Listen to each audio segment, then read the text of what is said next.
Trump اور Putin ملاقات، خطے کی نئی بساط۔ امریکی صدر ڈونلڈ ٹرمپ اور روسی صدر ولادیمیر پیوٹن کی حالیہ ملاقات الاسکا میں 2 گھنٹے تک جاری رہی، جس نے دنیا بھر کی نظریں اپنی جانب مبذول کر لیں۔ یہ ملاقات محض ایک سفارتی سرگرمی نہیں تھی، بلکہ اس نے روس، یوکرین اور یورپ کے مستقبل پر کئی سوالات کھڑے کر دیے ہیں۔ خطے کے حالات پہلے ہی یوکرین جنگ کے سبب کشیدہ ہیں، ایسے میں یہ ملاقات امید کی کرن بھی بن سکتی ہے اور نئے خدشات بھی جنم دے سکتی ہے۔ ٹرمپ مسلسل یہ تاثر دے رہے ہیں کہ وہ روس اور یوکرین کو مذاکرات کی میز پر لا کر جنگ کا خاتمہ چاہتے ہیں۔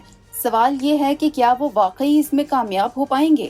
دلچسپ پہلو یہ ہے کہ ملاقات کے دوران ٹرمپ نے روسی صدر کو بتایا کہ امریکہ الاسکا دوبارہ روس کو دینے کی پیشکش کر سکتا ہے۔ تاریخی اعتبار سے دیکھا جائے تو الاسکا کبھی روس کا حصہ ہوا کرتا تھا، جسے بعد میں امریکہ نے خرید لیا تھا۔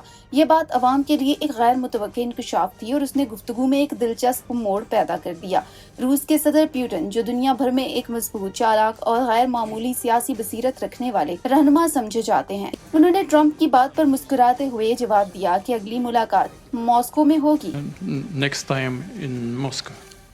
Oh, that's an interesting one. I don't know. I'll get a little heat on that one, but I could see it possibly happening. اس جملے کو سیاسی ماہرین کئی زاویوں سے دیکھ رہے ہیں۔ ایک طرف یہ روس کے اعتماد کی علامت ہے، تو دوسری جانب اس بات کا اشارہ بھی کہ روس اپنے موقف سے پیچھے ہٹنے کو تیار نہیں۔ اس ملاقات کے دوران یوکرین کے صدر زیلنسکی سے بھی ٹرمپ کی الگ نشست ہوئی۔ دلچسپ امر یہ تھا کہ زیلنسکی نے اس بار سوٹ پہن رکھا تھا۔ ماضی میں ٹرمپ نے ان پر غیر رسمی لباس کے حوالے سے تنقید کی تھی، جس کے بعد یہ نیا روپ ایک خاص پیغام سمجھا جا رہا ہے۔